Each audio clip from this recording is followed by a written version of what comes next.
मेरे बहनों भाइयों, यह भारत का हिस्सा भले ही न हो, लेकिन सभ्यतागत रूप से सिंध हमेशा भारत का हिस्सा रहेगा।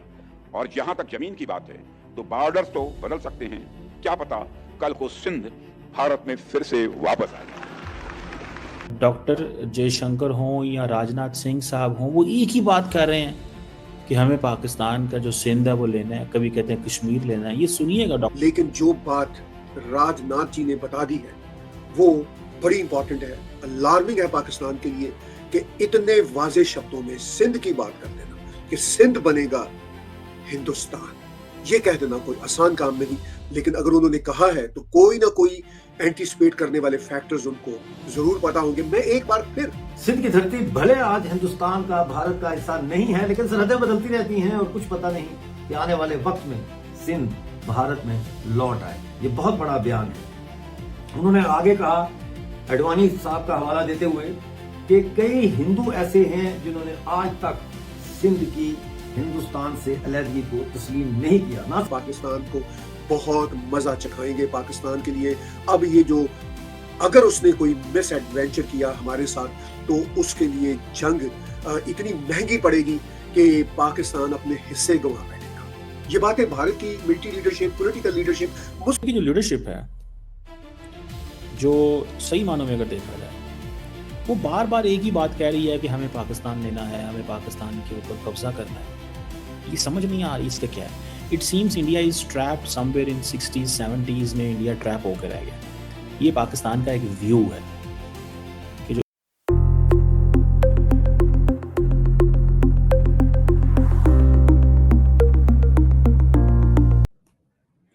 जी हेलो दोस्तों, मैं हूं कमर शीमा। उम्मीद है आप लोग ठीक होंगे। दोस्तों, इंपॉर्टेंट चीज़ ये है कि इंडिया की जो लीडरशिप है, जो सही मानों में अगर देखा जाए, वो बार बार एक ही बात कह रही है कि हमें पाकिस्तान लेना है, हमें पाकिस्तान के ऊपर कब्जा करना है। ये समझ नहीं आ रही इसका क्या है। It seems India is trapped somewhere in 60s 70s में इंडिया ट्रैप होकर रह गया। ये पाकिस्तान का एक व्यू है कि जो इंडियन लीडरशिप है वो 60s में के माइंडसेट में, जैसे रशिया था ना, लैंड इन्वेजन्स करता था, और इजराइल भी ऐसे ही करता था। अब इंडिया को ये समझना चाहिए कि इंडिया ना तो रशिया है, ना इजराइल है, और ना पाकिस्तान जो है वो यूक्रेन है, ना ही पाकिस्तान कोई ईरान है या कोई इस तरह का मुल्क है। एक न्यूक्लियर कॉन्फ्लिक्ट का खतरा है। और डॉक्टर जयशंकर हों या राजनाथ सिंह साहब हों, वो एक ही बात कर रहे हैं कि हमें पाकिस्तान का जो सिंध है वो लेना है, कभी कहते हैं कश्मीर लेना है। ये जो हिंदूज हैं जो कि इंडस रिवर को बहुत सेक्रेड मानते हैं, और बहुत सारे जो मुसलमान हैं सिंध में हैं, और वो समझते हैं कि जो इंडस का वाटर है वो आबे जमजम जो कि मक्का का है पानी, उससे कम नहीं है। मतलब वो इसको इस लेवल पे समझते हैं। तो इट मीन्स कि they are giving it a religious cover दे रहे हैं इसको, जो वो करना चाहते हैं, या जो वो, ये उनका माइंड सेट है। समझ रहे हैं कि वो इसको पूरे का पूरा रिलीजियस कवर दे रहे हैं कि हमें ये करना है, वी नीड दिस। आप जस्ट यहीं से इमेजिन कर लो what kind of a situation where we are living in South Asia. It's a nuclear, it's nuclear conflict का खतरा है। आप जयशंकर साहब ने क्या कहा था मार्च 2005 में, 25 में, उन्होंने कहा था कि हमें तो कश्मीर वापस लेना है। अगले दिन डॉक्टर इन्होंने राजनाथ सिंह साहब ने कहा कि सरक्रीक के रास्ते कराची जाएंगे। आज कह रहे हैं कि पाकिस्तान जो है वो हमारे इलाके के ऊपर बैठा हुआ है, हमें पाकिस्तान का जो कंट्रोल है वो हमने लेना है। ठीक है ना जी। और ये जो फिजिकल ज्यूरिस्डिक्शन, वो कहते हैं बेशक पाकिस्तान की हो, लेकिन हमें कश्मीर लेना है। राजनाथ सिंह साहब ने भी कहा था,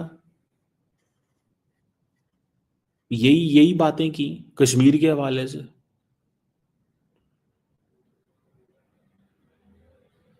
और मतलब ये चीजें हैं जिसको हम देख रहे हैं कि ये माइंडसेट इंडिया के अंदर, ये क्यों ऐसी बात करते हैं, ये टेरिटोरियल क्लेम्स क्यों करते हैं। ये क्यों टेरिटोरियल क्लेम्स करते हैं जब उनको पता है कि ऐसा हो कुछ नहीं सकता? अमित शाह ने भी कहा है कि वो तभी हो सकता है पाकिस्तान के साथ डायलॉग जब वो कश्मीर दे दो, मतलब वो बात ही नहीं करना चाहते। और पाकिस्तान क्या करता है? पाकिस्तान इंटरनेशनल कम्युनिटी को बताता है कि देखो ये क्या कर रहे हैं, हम तो बात करना चाहते हैं, ये बात ही नहीं करना चाह रहे, और ये इस तरह की सिचुएशन डेवलप करते हैं। पाकिस्तान ये बताता है ना इंटरनेशनल कम्युनिटी को।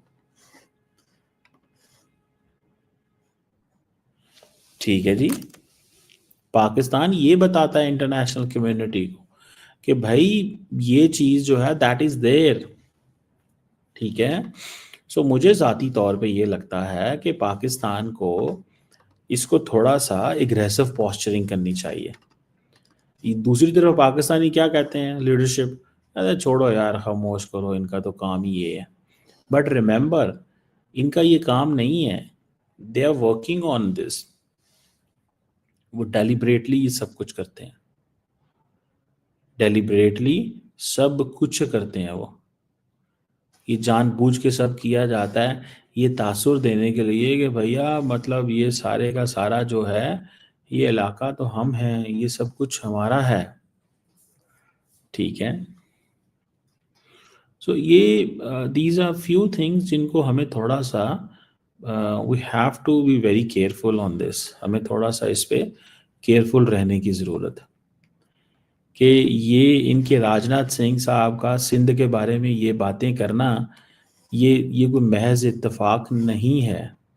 इट्स नॉट जस्ट ए नमस्कार दोस्तों, स्वागत है आपका न्यूज एक्सपर्टी 24 यूट्यूब चैनल। दोस्तों आज हमारे डिफेंस मिनिस्टर राजनाथ सिंह की तरफ से एक बहुत ही खतरनाक बयान आया है पाकिस्तान के खिलाफ। जैसा कि आपने वीडियो में देखा कि राजनाथ सिंह ने कहा कि जो सिंध नदी पाकिस्तान का हिस्सा बन चुकी है वो एक समय पे हमारी थी और उस सीमा को बदलने में समय नहीं लगेगा, क्या पता कल को वो इंडिया में हो। ऐसा खतरनाक बयान के बाद तो पूरे पाकिस्तान में खलबली मचना तो तय है, क्योंकि ये बहुत छोटी सी बात नहीं है, बहुत बड़ी बात है कि किसी कंट्री के टेरिटरी को कैप्चर करना पूरी तरीके से। इस सब पाकिस्तानी मीडिया का कहना है कि ये इम्पॉसिबल चीज है, ये कभी हो नहीं सकती। बट अगर इंडिया चाह ले तो ये नामुमकिन नहीं है। उन्होंने कहा कि सिंध नदी हमारे हिंदू रिलीजन के लिए बहुत ही पवित्र मानी जाती है और एक ना एक दिन सिंध नदी इंडिया के बॉर्डर में ही आने वाली है, ये राजनाथ सिंह का कहना है। और पाकिस्तानी मीडिया यह कह रही है कि हमेशा या तो डिफेंस मिनिस्टर हुए